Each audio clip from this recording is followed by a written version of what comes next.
Now that we've gone through and made each category a monthly figure, now we can go to our PDF living expense table and put those figures in.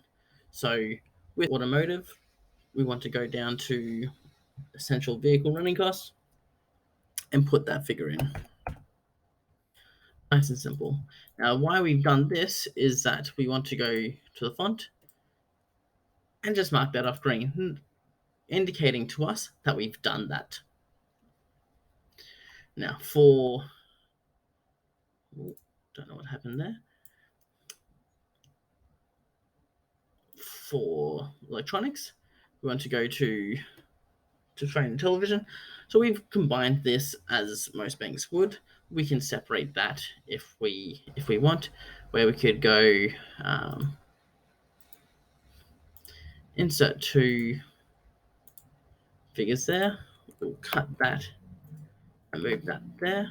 Press OK, and move these.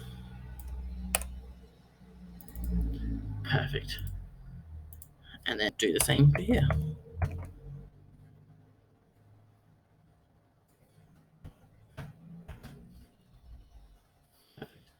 So for the phone and internet, we have 426.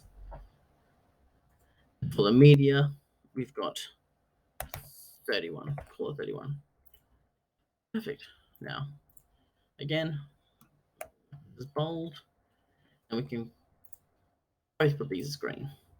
We want to go through and put these through in each category.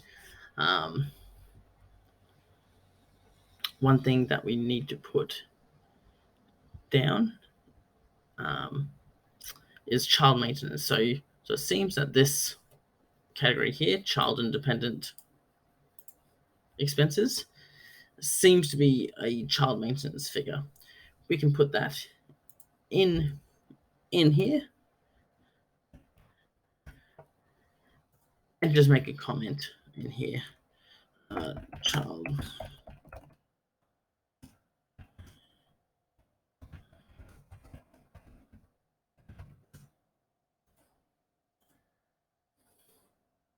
if we're not too sure if they're paying child support or not, ask the broker.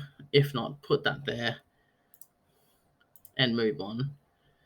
Dues and subscriptions. So again, we'll go to subscriptions here and we'll add this because we rounded up the first time, round this down to 55. So that's 86 there. And go ahead and move that down. Education, a Lutheran college, that can be a private school. So we'll put that in the private education section. And this is why we get the clients to refer and review this to make sure that we've put that into the right fields and things like that. This is all retail because we don't know what's being bought at these large stores like David Jones, Myer, and Target. We put these down as clothing, shoes, and accessories just because we're not 100% sure. Round that up.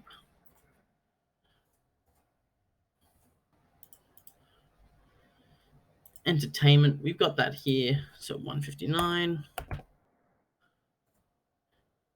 And some of these categories might not be in this when you do it for other clients, and you've just got to make a judgment call about that on where you put those categories into the different categories in our table. 876.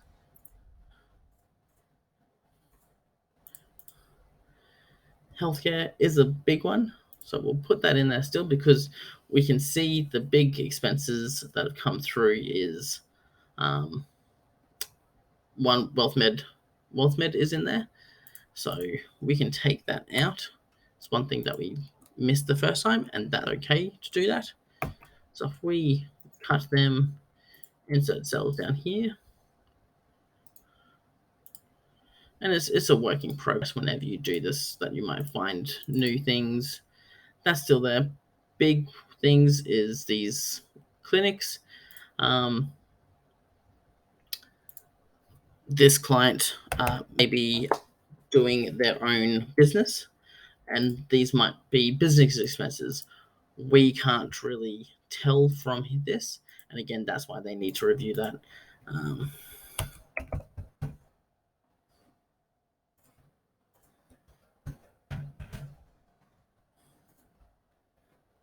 Any wealth make expenses, put it in other, and just categorize it, name it.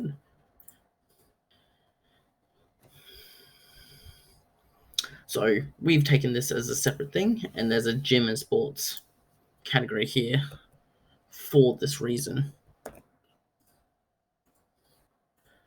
Home improvement. We generally add these figures into the entertainment because this is improving the entertainment of your home. It's a category that we can put in there and go and use that. So add that 495 to the 159, just 654. Insurances, wait till last because that might be a different one. Office supplies is a retail, so put that $10 in the retail figure, which will make that 63.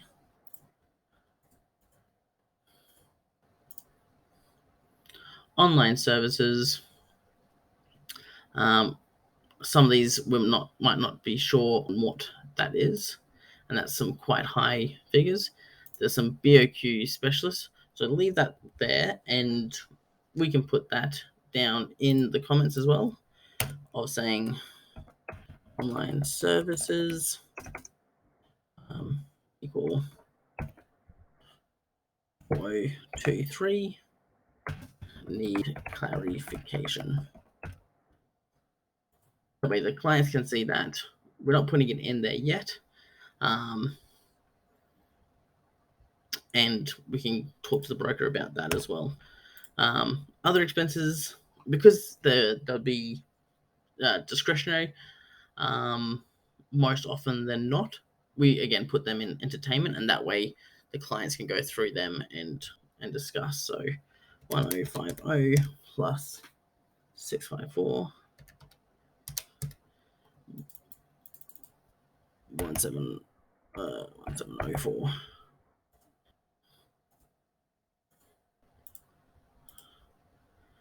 Personal care, we've got hairdressing and grooming where that goes into. And depending on the client, this figure can range between either $30 a month or, as you can see, $550, depending on the client's desires. 145 into pets.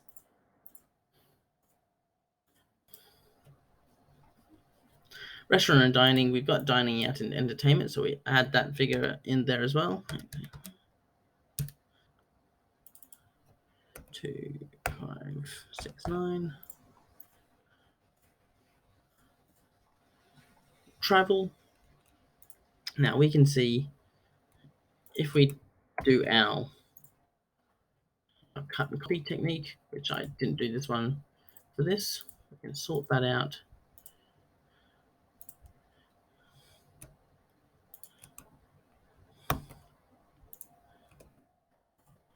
And we can see that there's a lot of Uber in there, so we can cut that out, add it just below.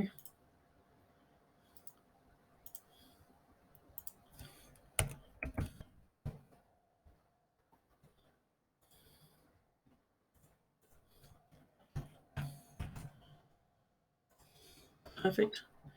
And just clean up this as well. So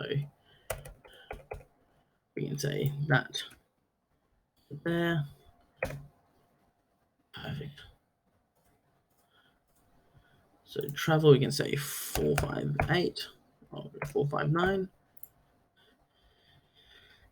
And down in here, we can get ride sharing down here, which is 196. Make both of them clean because we've included them. And utilities, put 518 because we're not able to determine which one is for her home and which one is for investment properties. We just put it in here. And the rule of thumb is that we'd put in 250 for each investment property that the client has, because that's about the average that we found goes there. And then the clients can see that and alter as needed as well.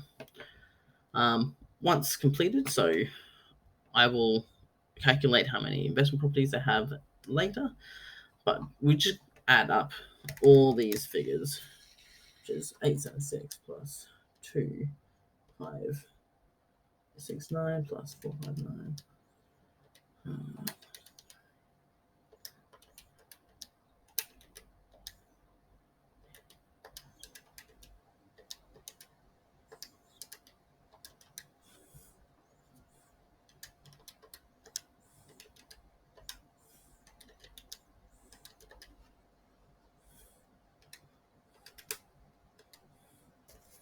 So that's a living expense of 7,926, not including these online services, which are quite high, or the investment.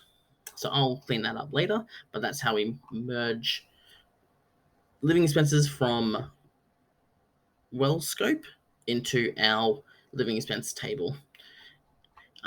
Talk to for the insurances that we left behind. Talk to the planners about what payments are for personal insurance, as well as Allianz,